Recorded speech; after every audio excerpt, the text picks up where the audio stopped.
Assalamualaikum kawan-kawan.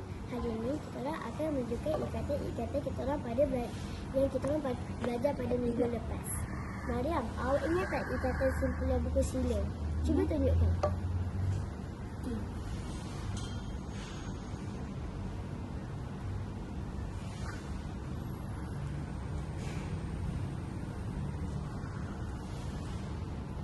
Oh, begitu. Apa kegunaan dia? Cara-caranya, kanan di atas kiri, kemudian kiri di atas kanan.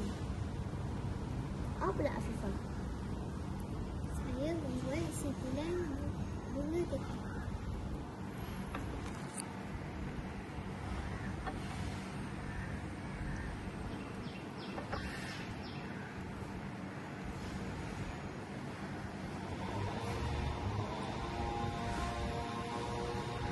Inilah simpulan bunga getah.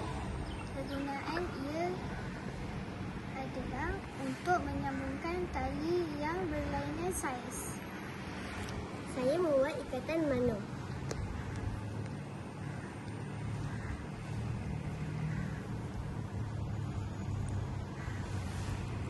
Saya akan ikat sehingga kemas. Inilah ikatan mano. Kegunaan dia ialah untuk mengikat tiang ataupun kayu-kayu. Apa pula Kisha? Ini ialah ikatan simpulan. Kita kena berpusing di atas dan kita berpusing lagi sekali. Selepas itu kita berpusing di ke bawah pula.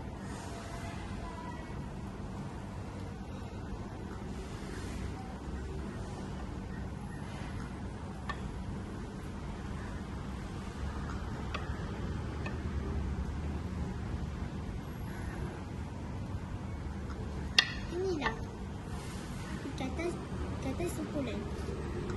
Bye-bye. Terima kasih.